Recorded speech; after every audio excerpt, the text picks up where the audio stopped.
झाली त्या सभेत भाजपचे माजी नगरसेवक देवेंद्र कोटे यांनी असा आरोप केलाय की नवी जिंदगीमध्ये 50,000 बांगलादेशींनी घुसखोर केली।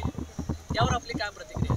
मुळात त्या नगरसेवकाच्या डोक्यावर परिणाम झालेला आहे।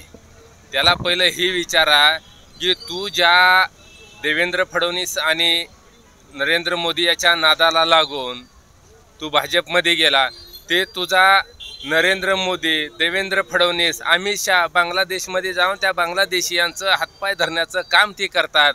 त्याच्यामुळं पहिलं तिथं काय झक ही बघ म्हणावं, तिथं कशाला पाय दाबण्याचं काम करते, चपली सगळं पाया पडण्याचं काम करते, ती त्याचं पहिलं उत्तर दे। मग इथं किती आली काय आली ती त्याचं मोजमाप करू आपण।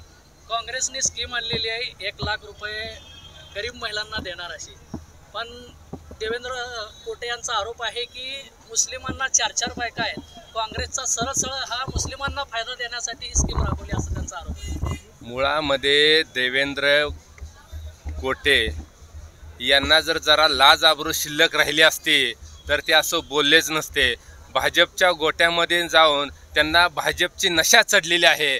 ज्या देवेंद्र कोटे यांनी वर्षानुवर्ष इथल्या सोलापूर जिल्ह्यातल्या मुसलमान बांधवांनी मताचा राजकीय तुकडा टाकून त्या तुकड्यावर जगत आलेला राजकारण उभा केलेला त्या मुसलमान बांधवाच्या मतावरती ही माणूस आता राजकारणामध्ये आहे, राजकारणामध्ये जिवंत राहिला। नाहीतर या देवेंद्र कोट्याला कुणी कचऱ्याच्या डब्यात देखील त्याला दिसलं असलं, अशा ठिकाणी घाणीच्या ठिकाणी ते पडलेला राहिला असता।